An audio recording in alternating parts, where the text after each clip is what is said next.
Everyone, कैसे हो आप सब लोग। आई होप कि आप सभी बहुत अच्छे होंगे। तो आज की वीडियो में हम लोग यहाँ पे बात करेंगे अपने फार्माकोलॉजी बी फार्मेसी 6 सेमेस्टर के 2 मार्क्स के इंपॉर्टेंट क्वेश्चंस के बारे में। अब देखिए प्लीज आप लोग यहाँ पे मेरी बात ध्यान से सुनेगा। देखिए फार्माकोलॉजी के 2 मार्क्स के एक्सप्लेनेशन वीडियो तो हमने बना दी है, ठीक है, जो कि आप लोग को इसी में देखने को मिल जाएगा। लेकिन देखिए यहाँ पे बाकी सब्जेक्ट जो भी आपके बचे हुए 5 सब्जेक्ट हैं, इनकी 2 मार्क्स की वीडियो यहाँ पे नहीं पॉसिबल हो पाएगी। देखिए सिर्फ वीडियो की बात हो रही है, पीडीएफ आप लोग को प्रॉपर मिलेगा पूरे क्वेश्चन आंसर के साथ। जो भी 2 मार्क्स के क्वेश्चन और आंसर होंगे उनका पीडीएफ आप लोग को प्रॉपर मिल जाएगा। कहाँ मिलेगा? हमारे टेलीग्राम चैनल पे मिलेगा, ठीक है। तो ये एक बहुत इंपॉर्टेंट बात है। देखिए क्यों नहीं पॉसिबल हो पाएगी, क्योंकि आपको पता है अभी बहुत सारे सब्जेक्ट की फोर्थ और फिफ्थ यूनिट यहाँ पे नहीं बन पाई हैं। तो मेरे लिए सबसे ज़्यादा प्रायोरिटी यही है कि सबसे पहले फोर्थ और फिफ्थ यूनिट की वीडियोज बनाई जाए, है ना। सबसे पहले सिलेबस कंप्लीट करा जाए। और बाकी 2 मार्क्स देखिए आपको पता है कि 2 मार्क्स कोई अलग से देखने को तो मिलता नहीं है। ऐसा तो है नहीं कि 2 मार्क्स में कोई क्वेश्चन अलग से आता है। अगर आपने सिलेबस पूरा पढ़ लिया है तो उसी के अंदर से 2 मार्क्स भी देखने को मिलता है। अब आप लोग को एक आइडिया चाहिए कि 2 मार्क्स आते कैसे हैं, तो वो आप लोग को यहाँ पे इस पीडीएफ से ही पता चल जाएगा। तो जो भी पीडीएफ होंगी वो आप लोग को मिल जाएंगी। सारे सब्जेक्ट की जो भी पीडीएफ होगी वो आप लोग को जैसे-जैसे आप लोग के एग्जाम होते रहेंगे वैसे-वैसे आप लोग को पीडीएफ जो है टेलीग्राम चैनल पर मिलती रहेंगी। टेलीग्राम चैनल का लिंक जो है डिस्क्रिप्शन बॉक्स और कमेंट बॉक्स में है। तो टेलीग्राम चैनल आप लोग जरूर से ज्वाइन कर लेना। जो भी पीडीएफ है एक्सक्लूसिवली टेलीग्राम चैनल पर ही मिलेगी। तो प्लीज आप भी आप अपने बैचमेट्स के साथ भी इन बातों को जरूर शेयर करिएगा। ये वीडियो आप लोग यहाँ पे शेयर कर दीजिएगा अगर हो सके तो, ताकि उनको भी पता चले, ठीक है। तो अब यहाँ पे देखिए बाकी सब्जेक्ट के लिए 2 मार्क्स के लिए आप लोग वेट मत करना। पीडीएफ हम आपको प्रोवाइड करा देंगे, कोई दिक्कत नहीं है। और बाकी देखिए अगर हम लोग यहाँ पे बात करें तो अब यहाँ पे देखिए अगर हम लोग जो है 2 मार्क्स की बात करें तो यहाँ पे 2 मार्क्स हमने जो है प्रीवियस ईयर क्वेश्चन पेपर को कंसिडर करते हुए बनाए हैं। जैसे पिछले 4-5 सालों में जितने भी 2 मार्क्स आए हैं उनको तो हमने यहाँ पे इंक्लूड करा ही हुआ है। बाकी जो थोड़ा बहुत लगता है कि और भी बन सकते हैं उनको भी थोड़ा बहुत हमने इंक्लूड करने की कोशिश करी है। बाकी देखिए एक चीज़ है आप लोग को थोड़ा समझना होगा कि अब एक चीज़ समझो, जैसे मान लो यहाँ पे एक क्वेश्चन आप लोगों से पूछा गया, analyst the drug used in management of COPD. अब यहाँ पे देखो इस तरीके से तो हर एक डिजीज के लिए क्वेश्चन आ सकता है। जैसे इस तरीके से क्वेश्चन आ सकता है मैनेजमेंट ऑफ अस्थमा, है ना। इस तरीके से आ जाता है मैनेजमेंट ऑफ, या फिर कह सकते हो treatment of anti ulcer agent, या फिर enlist the drugs used as anti ulcer agents. तो मतलब आप समझ सकते हो कि इस तरीके से क्वेश्चन सभी के लिए पूछ सकते हैं, है ना। तो थोड़ा बहुत आप लोग आइडिया भी लेते चलना कि यहाँ पे क्वेश्चन आएंगे कैसे। जैसे जरूरी नहीं है कि आप लोग को यही क्वेश्चन एज इट इज देखने को मिल जाए, लेकिन इसी तरह से क्वेश्चन देखने को मिलेंगे। तो ये चीज आप लोग को समझना बहुत जरूरी है। तो यहाँ पे देखिए जैसे हम लोग बात करें तो ये क्वेश्चन हमारा जो है एग्जाम में देखने को मिला हुआ है 2-3 बार, ठीक है। जहाँ पे हमारा सीओपीडी में कौन कौन सी ड्रग्स हम लोग यहाँ पे यूज करते हैं। तो सिंपल सी बात है, सीओपीडी हमारा एक क्या होता है, हमारा एक रेस्पिरेटरी डिसऑर्डर होता है। और यहाँ पे हम लोग जो है सॉल्ब्यूटामॉल हो गया, टर्ब्यूटालिन हो गया, ठीक है, फॉर्मेट्रॉल हो गया, थियोफाइलिन हो गया, अमीनोफाइलिन। तो ये सारी हमारी कुछ ड्रग्स हैं जिनको हम लोग यहाँ पे इस सीओपीडी के मैनेजमेंट में यूज करते हैं। फिर नेक्स्ट हम लोग यहाँ पे एंटीकोलिनर्जिक्स की बात करें तो देखिए एंटीकोलिनर्जिक्स, अब इसको तो हमने कई बार ऑलरेडी पढ़ा हुआ है। एंटीकोलिनर्जिक्स क्या होती है, हमारी वो ड्रग्स होती हैं जो कि हमारे एसिटाइल कोलिन के एक्शन को ब्लॉक करती हैं। अब एसिटाइल कोलिन क्या होता है, एसिटाइल कोलिन हमारा एक टाइप का केमिकल मैसेंजर होता है जो कि क्या करता है, हमारा कह सकते हो मसल मूवमेंट हो गया, और यहाँ पे हमारा जो ग्लैंड सिक्रीशन हो गया, नर्व सिग्नल्स हो गए। एसिटाइल कोलिन को हमने बहुत अच्छे से पढ़ा था फोर्थ सेम में, आप लोगों को याद होना चाहिए, हमारा पैरासिम्पैथेटिक और सिम्पैथेटिक सिस्टम के अंदर, है ना। तो यहाँ पे देखिए वही चीज है कि हमारे एसिटाइल कोलिन के एक्शन को जो ब्लॉक करती है उन्हीं को हम लोग बोलेंगे एंटी कोलिनर्जिक, ठीक है। ये एंटी कोलिनर्ज कोलिन हमारा यहाँ पे इसी एसिटाइल कोलिन से आया हुआ है। बाकी एग्जांपल की बात करें तो हमारा एट्रोपिन हो गया, इप्राट्रोपियम हो गया, ठीक है। तो यहाँ पे ये हमारा जो है कुछ हमारी एंटी कोलिनर्जिक ड्रग्स हो जाती हैं। फिर नेक्स्ट हम लोग यहाँ पे डाइजेस्टेंट्स की बात करें, देखो डाइजेस्टेंट्स यानी ये हमारी वो मेडिसिन होती हैं जो कि हमारे स्टमक में डाइजेशन को बेटर करती हैं। देखो डाइजेस्टेंट मतलब जो डाइजेस्ट करने में हेल्प करे। तो यहाँ पे एग्जांपल की बात करें तो पेप्सिन हो गया, हमारा डायस्टिस हो गया, पोपेन हो गया, पेपेन हो गया, ठीक है। तो ये सारे हमारे क्या होते हैं, सारे हमारे स्टमक के ही एंजाइम्स होते हैं, ठीक है। तो इन्हीं को हम लोग बाहर से देके भी डाइजेशन वगैरह इंप्रूव कर सकते हैं। बाकी अगर हम लोग यहाँ पे नेक्स्ट बात करें अपने नेजल डीकंजेस्टेंट्स के बारे में, तो देखो नेजल डीकंजेस्टेंट, देखो डीकंजेशन, कंजेशन का मतलब क्या होता है, जाम हो जाना। तो जैसे जब हम लोग की कभी कभी नाक जाम हो जाती है सर्दियों वगैरह में, तो हमें क्या होता है सांस लेने में बहुत प्रॉब्लम होती है। तो उस टाइम जो भी हम लोग यहाँ पे इनहेलर्स वगैरह का यूज करते हैं तो वो हमारा नेजल डीकंजेस्टेंट ही होते हैं, ठीक है। नेजल डीकंजेशन क्या होता है, हमारे मेडिसिन होते हैं जो कि हमारे ब्लॉक या फिर स्टफी, मतलब जो हमारी नाक जाम हो जाती है तो उसको थोड़ा सा रिलीफ करने में हेल्प करते हैं। जैसे हमारा ऑक्सीमेटाजोलिन हो गया और हमारा जाइलोमेटाजोलिन हो गया, ठीक है। तो ये हमारे नेजल ड्रॉप्स और स्प्रे के फॉर्म में देखने को मिलते हैं। नेक्स्ट हम लोग यहाँ पे बात करें अपने इमेटिक्स के बारे में, तो इमेटिक्स क्या होती है, इमेटिक्स हमारी वो ड्रग्स होती हैं जो कि हमारी वोमिटिंग को इंड्यूस करती हैं। मतलब हमें इमेटिक्स लेने के बाद क्या होता है, हमें उल्टी आती है। तो हम लोग ऐसी दवा क्यों लेते हैं कि हमें उल्टी आए, क्यों? ऐसा तब लेते हैं जब हमने यहाँ पे कोई टॉक्सिक सब्सटेंस खा लिया हो, ठीक है? या फिर हमने कुछ ऐसा खा लिया हो जो कि हमारी फूड पॉइज़निंग हो गई हो हमें, तो हम लोग चाहेंगे कि जो भी हमने खाया है वो हमारी बॉडी से बाहर निकल आए।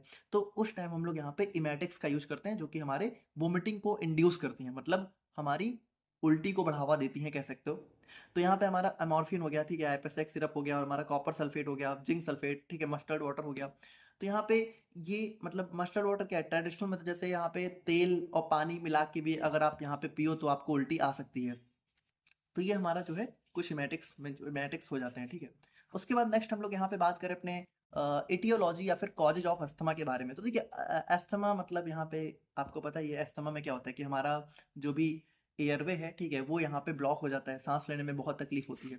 तो किस-किस वजह से हो सकता है? अब देखो जैसे यहाँ पे कोई फिक्स रीज़न तो नहीं होता है, लेकिन अब माना जा सकता है कि स्मोकिंग भी एक कॉज़ हो सकता है, ठीक है?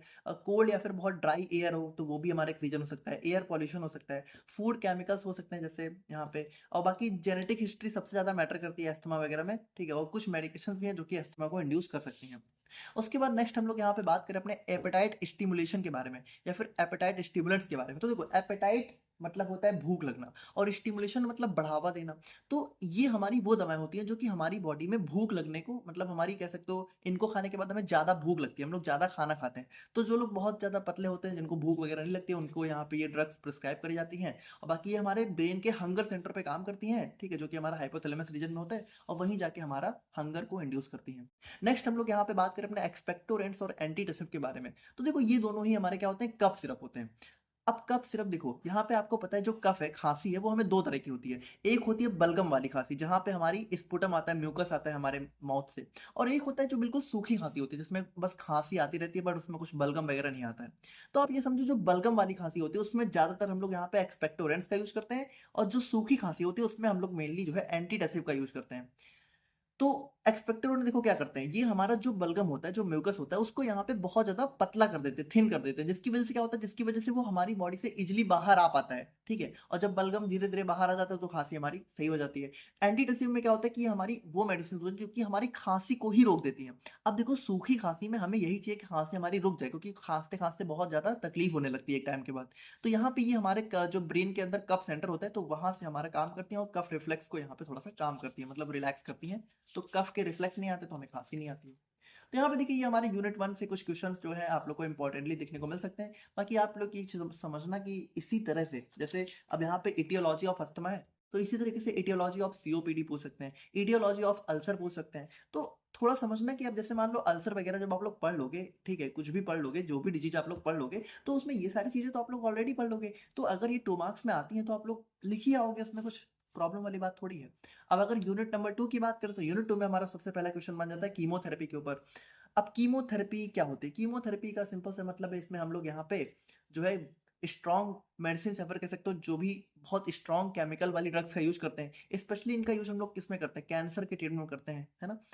तो यहाँ पे देखो, यहाँ पे ये जो मेडिसिन्स होती हैं ये बहुत ज़्यादा स्ट्रॉन्ग होती हैं। मतलब कह सकते हो हमारी बॉडी में जो है हार्मफुल सेल्स को तो किल करती हैं, लेकिन वही बात है कि कभी-कभी हमारी नॉर्मल सेल्स को भी डैमेज कर देती हैं। और बाकी ये क्या करती हैं, ये हमारा सेल्स को टारगेट करती हैं जो कि यहाँ पे ग्रो और क्विकली डिवाइड कर रही होती है। जैसे कैंसर में क्या होता है, जो हमारी सेल है, ठीक है, वो एब्नॉर्मल फॉर्म में डिवाइड कर रही होती है, बहुत ज़्यादा बढ़ रही होती है। तो उसी को टारगेट करके हमारा ये जो है काम करती है।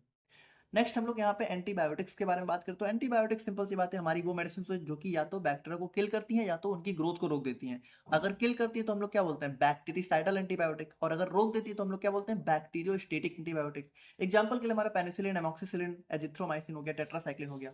उसके बाद नेक्स्ट हम लोग यहाँ पे बात करें तो हमारा आ जाता है जो है पेनिसिलिन के ऊपर। तो यहाँ पे देखिए two adverse effect of penicillin. तो यहाँ पे पेनिसिलिन की वजह से क्या क्या एडवर्स इफेक्ट आ सकते हैं। अब देखो इसी तरीके से यहाँ पे बहुत सारी ड्रग का एडवर्स इफेक्ट आप लोगों से पूछ सकते हैं। अब एडवर्स इफेक्ट तो आप लोग बहुत जो है स्मार्ट हो ही, कुछ आपको पता है सभी में क्या लिखना है, नौजिया, वोमिटिंग, ये सब तो सभी में आपको लिख के ही आने हैं, और एक दो और जो है थोड़ा बहुत ऐड कर देना। जैसे यहाँ पे पेनिसिलिन की बात करें तो यहाँ पे एलर्जिक रिएक्शन हमें हो सकते हैं, एडवर्स इफेक्ट जैसे कि रैशेज, इचिंग, और सीवियर कंडीशंस में हमारा एनाफाइलैक्सिस रिएक्शन भी हो सकती है। और डायरिया, जैसे यहाँ पे देखिए पेनिसिलिन क्या है, एक टाइप का एंटीबायोटिक है, तो ये हमारा जो नॉर्मल गट बैक्टीरिया है उसको भी डिस्टर्ब कर सकता है, जिसकी वजह से क्या हो सकता है, जब हमारा अच्छा गुड बैक्टीरिया डिस्टर्ब होंगे तो वहां पे हमारा डायरिया वगैरह हो सकता है। नेक्स्ट हम लोग यहाँ पे बात करें अपने सिफेलोस्पोरिन के बारे में। तो देखिए सिफेलोस्पोरिन क्या है, ये भी हमारा एक टाइप का एंटीबायोटिक है और इसका यूज हम लोग कहाँ करेंगे, देखो जो भी बैक्टीरियल इन्फेक्शन होंगे, जैसे रेस्पिरेटरी ट्रैक्ट इन्फेक्शन हो गया, यूरिनरी ट्रैक्ट इन्फेक्शन हो गया, skin and soft tissue infection हो गया, ईयर इन्फेक्शन, देखो जहां जहां पे बैक्टीरियल इन्फेक्शन होगा वहां वहां हम लोग यहाँ पे इसका यूज जो है कर सकते हैं।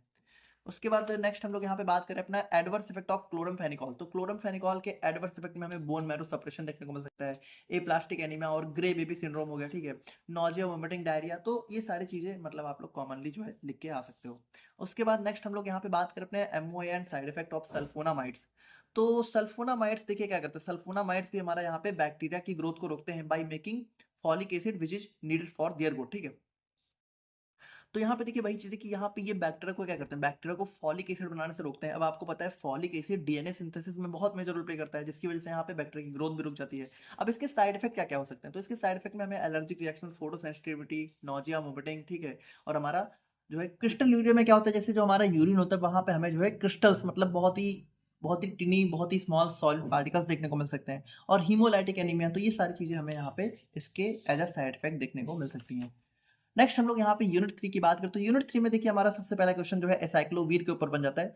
तो एसाइक्लोवीर क्या है, एसाइक्लोवीर हमारा एक टाइप का जो है क्या है, हमारा एक टाइप का एंटीवायरल एजेंट है। अब ये कैसे काम करता है, देखो एंटीवायरल यानी कि ये वायरस की ग्रोथ को रोकेगा। तो कैसे रोकेगा, देखो यहाँ पे जो एसाइक्लोवीर है तो ये क्या करता है, देखो आपको पता है जैसे वायरल अपना रेप्लिकेशन कैसे करता है, जो भी वायरस है, ठीक है, जब ये होस्ट की सेल में जाता है तो यहाँ पे ये अपना डीएनए रिलीज कर देता है, मतलब जो भी जेनेटिक मटेरियल है। अब वायरस के अंदर डीएनए आरएनए दोनों देखने को मिल सकते हैं, लेकिन मान लो डीएनए की बात करें तो ये डीएनए मान लो वायरस ने जो है रिलीज किया।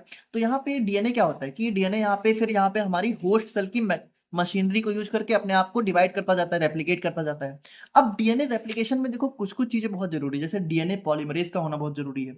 तो यहाँ पे देखो ये जो एसाइक्लोवीर क्या करता है, ये हमारा डीएनए पॉलीमरेज को ही इनहिबिट कर देता है, ठीक है, जिसकी वजह से क्या होता है, जिसकी वजह से भी डीएनए सिंथेसिस रुक जाती है। और यहाँ पे क्या करता है कि ये जो एसाइक्लोवीर है ये एक्टिवेट होके अपने आप को जो है इन इन इन ये जो हमारी जीन्स दिख रही हैं, ठीक है, जो भी डीएनए फ्रेगमेंट्स दिख रहे हैं, इन फ्रेगमेंट्स के बीच में अपने जाको अपने मतलब इन फ्रेगमेंट्स के बीच में जाके अपने आप को कह सकते हो फिट कर लेता है। अब जब देखो जब ये जाके इन फ्रेगमेंट्स के बीच में फिट हो गया तो यहाँ पे होता क्या है, यहाँ पे कह सकते हो सीक्वेंस गड़बड़ हो जाता है, सीक्वेंस डिस्टर्ब हो जाता है, जिसकी वजह से क्या होता है, चेन टर्मिनेशन हो जाता है और यहाँ पे डीएनए की सिंथेसिस रुक जाती है।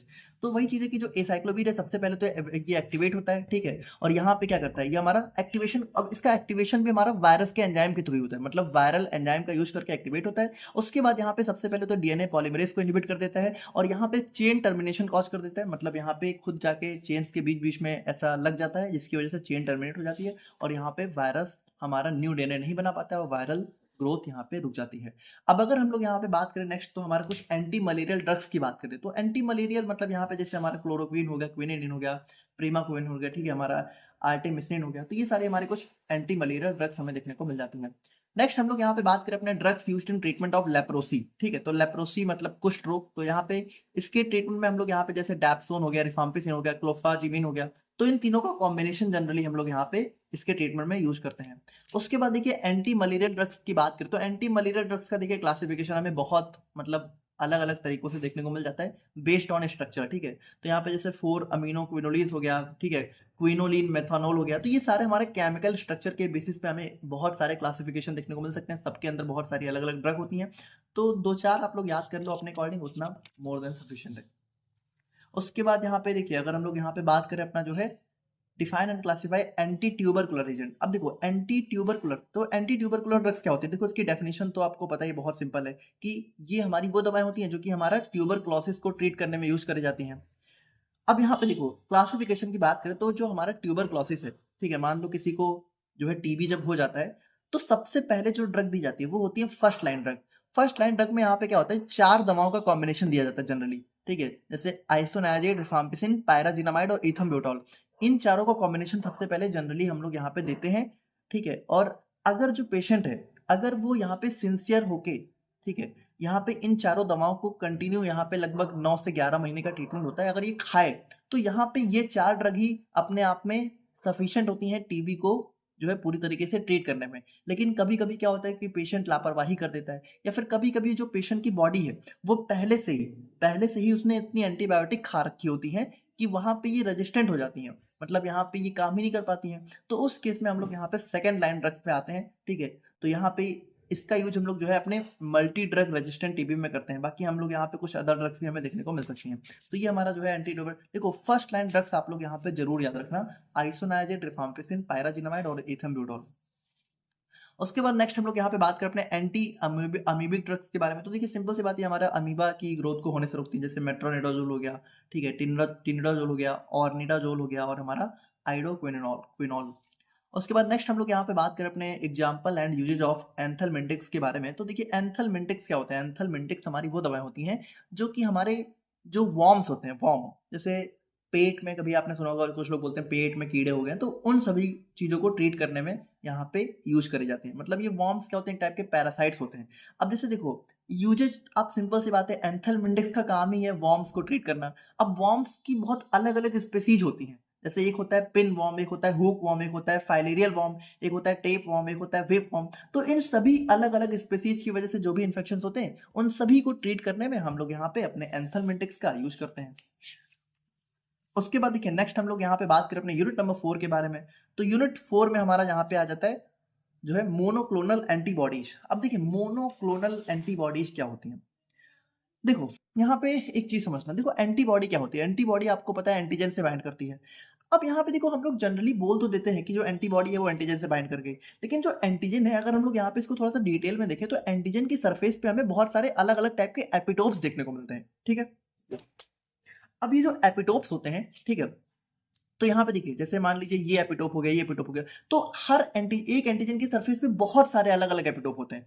और यहाँ पे खासियत क्या होती है कि इन बहुत सारे अलग अलग एपिटोप से बहुत सारी अलग अलग टाइप की एंटीबॉडी बाइंड होती हैं, और हर एक एपिटोप से हर एक स्पेसिफिक एंटीबॉडी ही बाइंड होगी। जैसे एग्जांपल के लिए मान लो ये ग्रीन वाला एपिटोप है, तो इससे सिर्फ ग्रीन वाली एंटीबॉडी ही बाइंड होगी, इससे जो है बाकी कोई एंटीबॉडी बाइंड नहीं हो सकती है। और इसी तरीके से मान लो ये ऑरेंज वाला है, तो इससे सिर्फ ऑरेंज वाली एंटीबॉडी ही बाइंड होगी, और कोई एंटीबॉडी इससे बाइंड नहीं हो सकती है। और इसी तरीके से देखो ये जो अलग अलग टाइप की एंटीबॉडी है, इनको अलग अलग टाइप की बी सेल प्रोड्यूस करती है। जैसे एक एंटीबॉडी कौन प्रोड्यूस करता है? Plasma cell. और प्लाज्मा सेल किससे बनती है? बी सेल से। तो आप लोग कह सकते हो कि जैसे मान लो ये जो ऑरेंज वाली एंटीबॉडी है, ये ऑरेंज वाली बी सेल ही बनाएगी, ये जो ब्लू वाली एंटीबॉडी है ब्लू वाली बी सेल बनाएगी, ये जो ग्रीन वाली एंटीबॉडी है ग्रीन वाली बी सेल ही बनाएगी, है ना। कभी ग्रीन वाली बी सेल ऑरेंज वाली एंटीबॉडी नहीं बना पाएगी। अब यहाँ पे देखो ये जो बी सेल है, मान लो इस ऑरेंज वाली को हम लोग पकड़ते हैं, और अगर हम लोग यहाँ पे क्या करें, इसकी मल्टीपल कॉपीज बनाए, मतलब इसकी मल्टीपल क्लोन बनाए, ठीक है। अब अब जब हम लोग इसकी मल्टीपल क्लोन बनाएंगे तो हमें क्या बनेगा? हमें अलग अलग टाइप, मतलब बहुत सारी ये जो है येलो वाली या फिर कह सकते हो ऑरेंज वाली एंटीबॉडी देखने को मिलेंगी। तो यहाँ पे देखो ये जो बहुत सारी ऑरेंज वाली एंटीबॉडी है, ये किससे बनी है? ये जो एक सिंगल टाइप की एंटीबॉडी है, इसके मल्टीपल क्लोन से बनी है। तो यहाँ पे देखिए इसी को हम लोग बोलते हैं मोनोक्लोनल एंटीबॉडी। देखो मोनोक्लोनल का मतलब है एक सिंगल, देखो मोनो का मतलब होता है सिंगल, एक सिंगल बी सेल के क्लोन से जो एंटीबॉडी बनती है उसको हम लोग बोलते हैं मोनोक्लोनल एंटीबॉडी। जैसे एग्जांपल के लिए मान लो हम लोग यहाँ पे इन चारों को एक साथ जो है इन चारों को ग्रो कराएं, और ये चारों अलग अलग एंटीबॉडी को बहुत सारा बनाए, तो ये हो जाएगा पॉलीक्लोनल, क्योंकि यहाँ पे देखो अलग अलग टाइप की बी सेल यहाँ पे इनको बनाएंगी। लेकिन अगर सिर्फ एक एंटीबॉडी को हम लोग पकड़ें, और यहाँ पे एक ही बी सेल को जो यहाँ पे इस एंटीबॉडी को बना रहा है, इसको अगर हम लोग यहाँ पे मतलब कह सकते हो इसकी बहुत सारी कॉपियां बनाएं, और इसकी बहुत सारी कॉपियां मिल के जब यहाँ पे यही सिंगल एंटीबॉडी बनाएंगे, तो इसी को हम लोग बोलेंगे मोनोक्लोनल एंटीबॉडी। देखो आप लोग जब इसकी मल्टीपल कॉपीज बनाओगे, तो ये जो एंटीबॉडी बनाएगी वो यही वाली होगी, क्योंकि यहाँ पे देखो है तो यही बी सेल ना, लेकिन अगर आपने इसके साथ इसको भी कंबाइन कर लिया तो अब यहाँ पे ये भी बन जाएगी। तो अगर ऐसा किया आपने तो ये हो जाएगा पॉलीक्लोनल, और अगर सिर्फ इतना आप लोग कर रहे हो तो ये हो जाएगा मोनोक्लोनल। अब इसको और डिटेल में आप लोग समझना चाहते हो तो बायोटेक्नोलॉजी का यूनिट नंबर 3 आप लोग देख लेना, वहां पे हमने इसके बारे में बहुत डिटेल में बात करी हुई है। अब मोनोक्लोनल एंटीबॉडी हम लोग यहाँ पे बनाते क्यों है? देखो यहाँ पे ये बहुत स्पेसिफिक होती है। जैसे आप एक चीज समझो कि ये जो ऑरेंज वाली एंटीबॉडी है, ये सिर्फ इस एंटीजन को तो टारगेट करेगी, इतना स्पेसिफिक तो है ही है, लेकिन इस एंटीजन के सिर्फ इस वाले पार्ट को टारगेट करेगी। मतलब आप सोच रहे हो कितनी स्पेसिफिक है, मतलब ये सिर्फ इसी टारगेट, मतलब इसका टारगेट देख लो कितना एक स्पेसिफिक हो गया। ये जो है एंटीजन में और कहीं जाएगी नहीं, सिर्फ इस वाले पार्टिकुलर जोन में जाएगी। तो यहाँ पे देखिए ये जो हमारी मोनोक्लोनल एंटीबॉडी है ये बहुत स्पेसिफिक होती हैं। तो इसी वजह से हम लोग क्या करते हैं, जो भी हमारा कैंसरस सेल होती हैं उनको टारगेट करने में, और जो हमारी ऑटो इम्यून डिजीज हो गई, ठीक है, और हमारी बहुत सारी बीमारियों के डायग्नोसिस में और टारगेटेड ड्रग डिलीवरी में, इन सब में हम लोग यहाँ पे इसका यूज करते हैं। अब मुझे पता है थोड़ा सा भी आप लोग ये चीज नहीं समझ पा रहे हो। देखो टारगेटेड ड्रग डिलीवरी आप लोग पढ़ोगे 7 सेम में, वहां पे भी आप लोग को मोनोक्लोनल एंटीबॉडी पढ़नी है, वहां पे भी आप लोग इसको बहुत अच्छे से समझोगे। बाकी आप लोग इसको थोड़ा और अच्छे से समझना चाहते हो तो यूनिट 3 की बायोटेक्नोलॉजी आप लोग यहाँ पे देख लेना। उसके बाद नेक्स्ट हम लोग यहाँ पे बात करते हैं बायोसिमिलर्स के बारे में।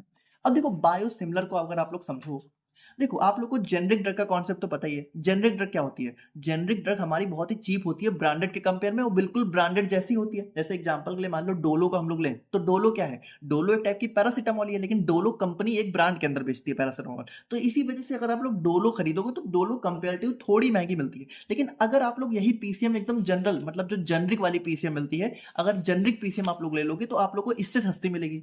लेकिन अब यहाँ पे देखो, डोलो लो चाहे पीसीएम लो, अगर आपने दोनों की 500 mg ली है तो ये 100% है, 100% की ये दोनों बिल्कुल सेम होंगे, इनमें कोई अंतर हो ही नहीं सकता। लेकिन यहाँ पे देखो, जैसे ये जो हमारे डोलो हो गया, पीसीएम हो गया, इस टाइप की जो ड्रग्स होती है इनको हम लोग बोलते हैं केमिकल ड्रग्स, मतलब इनका यूज हम लोग यहाँ पे केमिकल्स वगैरह का यूज करके बनाते हैं, है ना।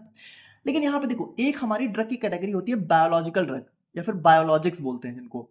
अब ये बायोलॉजिक्स क्या होती है? ये हमारी वो दवाएं होती हैं जिनका यूज हम लोग यहाँ पे लिविंग ऑर्गेनिज्म का यूज करके बनाते हैं। जैसे एग्जांपल के लिए इंसुलिन। इंसुलिन को हम लोग कैसे बनाते हैं? इंसुलिन को हम लोग यहाँ पे बैक्टीरिया की हेल्प से बनाते हैं, और बैक्टीरिया हमारा डेफिनेटली एक लिविंग ऑर्गेनिज्म है। तो यहाँ पे देखिए, ऐसी जो दवाएं होती हैं जो कि यहाँ पे लिविंग ऑर्गेनिज्म का यूज करके बनाई जाती हैं, उनको हम लोग बोलते हैं बायोलॉजिक्स।